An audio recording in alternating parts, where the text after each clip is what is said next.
Everyone, आज हम videos के माध्यम से शुक्र ग्रह पे चर्चा करने वाले हैं। हाँ देखिए, शुक्र का राशि परिवर्तन हुआ है और ये 25 अगस्त 2024 को ये राशि परिवर्तन करके ये कन्या राशि में संचरण कर रहे हैं। और ये देखिए, आकर्षण, दाम्पत्य सुख, सौंदर्य, कला, वैभव, संगीत के प्रतिनिधित्व ग्रह अपनी वर्तमान राशि सिंह राशि को छोड़कर ये कन्या राशि में ही संचरण कर रहे हैं। और ज्योतिष में शुक्र सबसे चमकीला ग्रह है। शुक्र एक स्त्री ग्रह है जिसे सभी सांसारिक सुखों की देवी कहा गया है और पुरुषों के चार्ट में विवाह के मुख्य शासक हैं। वही शुक्र की कुछ विशेषताएं पे हम फोकस डालेंगे। और जैसे कि शुक्र जो है लग्जरियस से संबंध होता है शुक्र का। शुक्र भौतिक सुखों के दाता प्रदाता हैं। और ये देखिए, लाइट या विलासिता जैसी डिजाइनिंग, फैशन, इंटीरियर और डेकोरेशन, मॉडलिंग, विज्ञापन और फैशन से संबंधित प्रोफेशन शुक्र से संबंधित है। यानी देखिए, शुक्र जो है ये वैभव और विलासिता और सौंदर्य, ऐश्वर्य, इन सभी चीज़ों के कारकत्व शुक्र के पास है। यानी देखिए, जितने भौतिक सुख संसाधन हैं और भौतिक सुख संसाधनों से संबंध रखने वाले ग्रह शुक्र जब भी राशि परिवर्तन करते हैं तो ये बेहद खास होता है।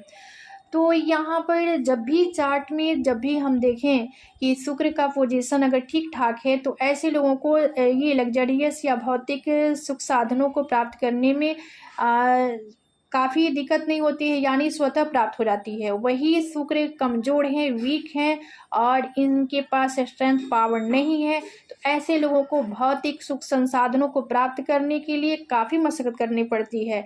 तो चलिए हम राशि की तरफ बढ़ेंगे और साइन जो है, पहला साइन जो है एरीज साइन यानी मेष राशि। हाँ, जो लोग मेष राशि के हैं ये आपके धनेश हैं, सतमेश होकर छठे भाव में गोचर करेंगे। तो परिणाम स्वरूप जीवन साथी के स्वास्थ्य को लेकर आपको तनाव उत्पन्न हो सकता है। वही दैनिक आय में प्रतिकूल प्रभाव दिखाई देगा। अति घनिष्ठ व्यक्ति से आपको तनाव की स्थिति उत्पन्न हो सकती है। वही अचानक धन खर्च भी हो सकता है। पारिवारिक कार्यों पर धन की खर्चा हो सकता है। वही वाणी व्यवस्था से जुड़े लोगों के लिए समय प्रतिकूल साबित हो सकता है। तो चूंकि ये आपके धनेश भी हैं, सतमेश हैं और षष्ठ भाव में जाएंगे, रोग रिपुण कर्जा इनमें के भाव में, तो थोड़ा सा ये इनकी दृष्टि शुक्र के पास एक ही दृष्टि है तो द्वादश भाव व्यय भाव को देखेंगे तो आपका व्यय जो होगा ये लग्जरियस से संबंधित ही होगा, क्योंकि लग्जरियस के कारक हैं और तो इन्हीं चीज़ों पे आपका व्यय हो सकता है। अब इसके बाद जो साइन है ये टोरे साइन यानी वृषभ राशि। हाँ, जो लोग वृषभ राशि के हैं आपके लिए तो शुक्र लग्नेश और रोगेश होकर पंचम भाव में गोचर करते हैं। तो परिणाम स्वरूप देखिए, आपके बौद्धिक क्षमता का सार्थक प्रयोग हो पाएगा। वही आर्थिक गतिविधियों में सुधार होगा।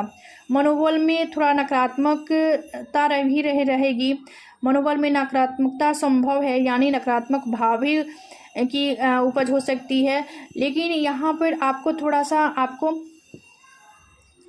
यहाँ पर मेडिटेशन, योग अभ्यास भी करना होगा जिससे आपकी मन और आपके जो दिशा डायरेक्शन सही प्राप्त हो। स्वास्थ्य को लेकर सतर्क रहना होगा। वही चोट चपेट की भी संभावना है। अध्ययन अध्यापन में अवरोध की स्थिति उत्पन्न हो सकती है, तो कुछ इस प्रकार से प्रभाव के लिए होगा। अब चलिए इसके बाद वाला साइन जो है जेमिनी साइन यानी मिथुन राशि। हाँ, जो लोग मिथुन राशि के हैं आपके लिए शुक्र जो है व्ययस हैं और पंचमेश होकर ये सुख भाव में स्वगृही होकर ये गोचर करेंगे। परिणाम स्वरूप देखिए, गृह एवं वाहन सुख में वृद्धि होगी क्योंकि ये शुक्र हैं, इन्हीं सभी चीज़ों से ताल्लुक शुक्र का होता है। संतान को थोड़ा सा यहाँ पे कष्ट हो सकती है और वही सामाजिक पद प्रतिष्ठा एवं सम्मान में वृद्धि की स्थिति बनेगी। और यहाँ पे चूँकि ये आपके पंचम भाव के भी देव हैं तो आपकी शिक्षा ज्ञान में वृद्धि होगी। इसके बाद वाला जो साइन है ये कैंसर साइन यानी कर्क राशि। हाँ, जो लोग कर्क राशि के हैं आपके लिए शुक्र जो है ये लाभेश हैं, सुखेश होकर तृतीय भाव में गोचर करते हैं। तो यहाँ पे परिणाम स्वरूप आपको स्वरूप जमीन जायदाद घर तथा गाड़ी को लेकर तनाव की स्थिति उत्पन्न हो सकती है, क्योंकि ये आपके सुख भाव के भी स्वामी हैं। और ये शुक्र जो है देखिए ये अपनी नीच राशि में, शुक्र की नीच राशि है कन्या राशि और शुक्र केतु के साथ हैं, तो थोड़ा सा यहाँ पे संभलने की ज़रूरत होगी।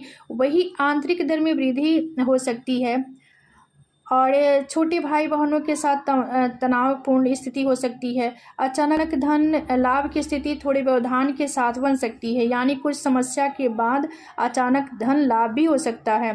कार्यों में भाग्य का साथ सहयोग प्राप्त होगा और ये इसके बाद वाला साइन जो है ये लियो साइन यानी सिंह राशि। हाँ, जो लोग सिंह राशि के हैं आपके लिए देखिए यहाँ पर शुक्र जो है पराक्रमेश है और ये आपके पराक्रम यानी तृतीय भाव के भी स्वामी हैं, ये आपके कर्म भाव के भी स्वामी हैं। तो यहाँ से होकर ये धन भाव में स्वगृही होकर, यानी देखिए यहाँ पे धन भाव में के धन भाव में होंगे, जिसके परिणाम स्वरूप आपकी वाणी व्यवसाय के क्षेत्र से जुड़े लोगों के लिए समय काफ़ी बेहतर साबित होगा और अनुकूल रहने वाला है। वही परिश्रम में सामान्य व्यवधान की संभावना बनेगी, यानी परिश्रम जो करेंगे उसमें आपको व्यवधान भी आ सकती है, करने वाले हैं और कठिनाइयाँ की प्राप्ति हो सकती है। देखिए पारिवारिक कार्यों में खर्च बढ़ सकता है, पेट से संबंधित कुछ समस्या हो सकती है। भाई बहनों तथा मित्रों के स्वास्थ्य को लेकर सतर्क रहें, सावधान रहें, क्योंकि ये पराक्रम भाव के स्वामी हैं, कर्म भाव के भी स्वामी हैं और ये आपके धन भाव में रहेंगे। यहाँ से इनकी दृष्टि जाएगी अष्टम भाव पे। तो यहाँ से और इसके बाद वाला जो साइन जो है ये देखिए वर्गो साइन यानी कन्या राशि। हाँ, जो लोग कन्या राशि के हैं आपके लिए ये शुक्र जो है धनेश से भागेश होकर ये आपके लग्न में ही गोचर करने वाले हैं। तो ये आपके लग्न में जाएंगे तो इसके बाद के यहाँ पर क्या फल प्रभाव देने वाले होंगे चलिए जानते हैं। तो देखिए इसके परिणाम स्वरूप पारिवारिक कार्यों को लेकर तनाव की स्थिति उत्पन्न हो सकती है। वही वाणिज्य व्यवसाय के क्षेत्र से जुड़े लोगों को तनाव की स्थिति उत्पन्न दे सकते हैं। व्यापारिक गतिविधियों में सामान्य अवरुद्ध तथा तनाव की स्थिति रह सकती है। कार्यों में भाग्य का कम साथ प्राप्त होगा। पिता के स्वास्थ्य को लेकर सतर्क रहें, यानी कुछ समस्याएं आपके पिता को लेकर हो सकती है, यानी पिता के स्वास्थ्य को लेकर आपको कुछ परेशानी बढ़ सकती है। अब चलिए शुक्र एक ऐसा ग्रह है कि जब भी चार्ट में ये बढ़िया है, स्ट्रॉन्ग है, मजबूत हैं और इनके पास स्ट्रेंथ पावर है, तो ये सभी चीज़ों को देने में समर्थ होते हैं और ऐसे में स्वतः प्राप्त हो जाती है। जैसे कि शुक्र भौतिक सुखों के दाता प्रदाता है, लग्जरी से संबंध होता है, सभी प्रकार के सुखों को देने वाले शुक्र हैं।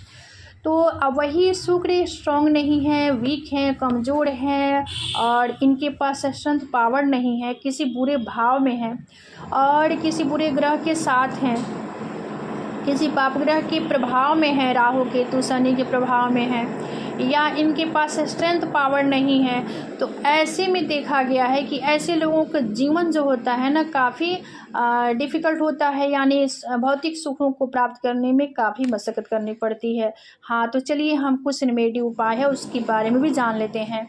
देखिए शुक्र को स्ट्रॉन्ग करने के लिए सबसे सहज और अचूक उपाय जो है ये है कि हम जहाँ भी हैं वहाँ नीट एंड क्लीन रखें, यानी हम सर सफाई पे ज़्यादा फोकस करें। क्योंकि जो लोग मलिन रहते हैं यानी गंदे रहते हैं और सर सफाई पे विशेष ध्यान नहीं देते हैं, उनका शुक्र तो ऑटोमेटिक खराब हो जाता है। इसके बाद गौ का सेवा करें, महिलाओं का सम्मान करें, वही शुक्र का बीज मंत्र का भी जाप करें। चलिए इसको हम बता देते हैं। और ये शुक्र का जो बीज मंत्र है जो कि इस प्रकार है, द्रांग द्रिंग द्रोंग स शुक्राय नमः।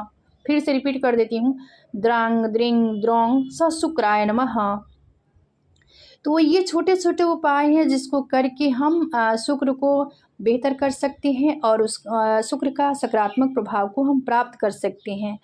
तो सबसे अहम बात है कि हम जितना सर सफाई पे ध्यान देंगे, नीट एंड क्लीन रहेंगे, उतना ही हमारा शुक्र स्ट्रॉन्ग होगा और हमें शुक्र से संबंधित सभी चीज़ें स्वतः प्राप्त होगी। तो आज का विषय यही समाप्त होता है। मिलते हैं अगले वीडियो में एक नए विषय वस्तु के साथ। तब तक के लिए धन्यवाद।